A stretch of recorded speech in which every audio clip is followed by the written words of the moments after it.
皆さんおはようございます。株式会社 DOI で、働いてます、平田健二と申します。事業内容としましてはですね、コインランドリーと、コイン精米機の、事業を行ってまして、主に私の方はですね、新規開拓の、営業を行っております。で、茨城市倫理法人会、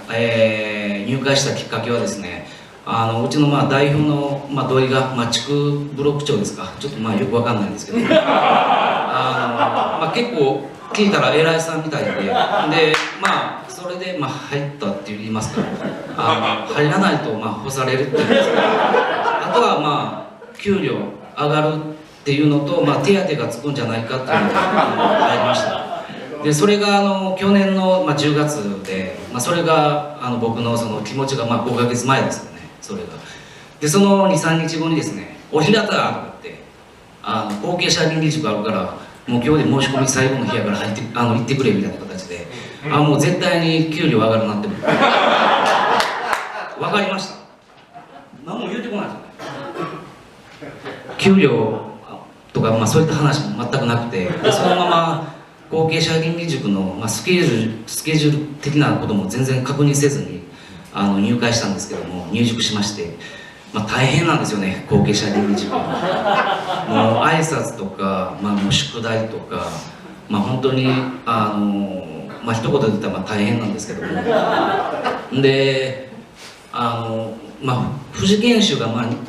泊3日で、それまでにもうどうしてももうやめようと思ってたんです。本当に辛くて、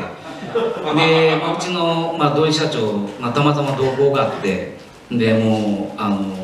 あいうのって結構仲いい子に限ってその家の事情で辞めたりだとかメンバーがいてて、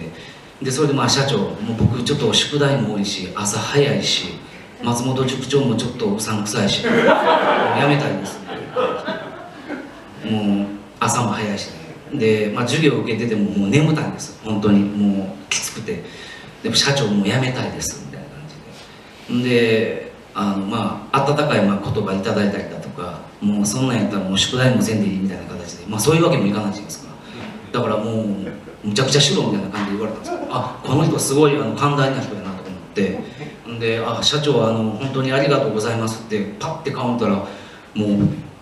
顔見たらちょっとびっくりしてね、その気持ちがどうなんですよね。その理由がもうすっごい顔でかいじゃないですか。びっくりして、で人間ってちょっと不思議なものを見るとこうバーッと目見開くじゃないですか。で僕は斜め前後ろから見てたんですよ。車だったんで、もう首がないなこの人って、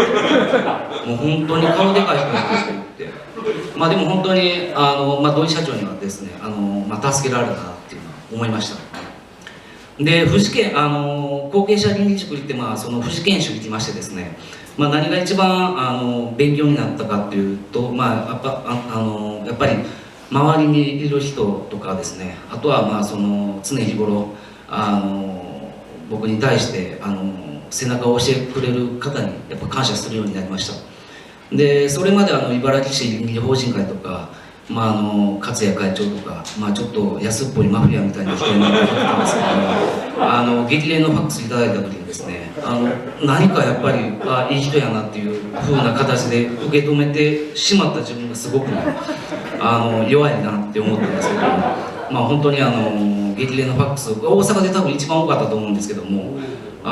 の3日間の間にもすごいファックスいただいて嬉しく思いました。で最後にですね、僕が一番感じたのが、最後に佐藤復興スーパーバイザーからですね、いろんな会社、企業とか、企業理念、信条とかあると思うんですけども、今日だってですね、今日一日朗らかに安らかに喜んで進んで働きますって皆さん口に出してますよね。そういった多分言わされてるとは思うんですけども、ぜひですね今日から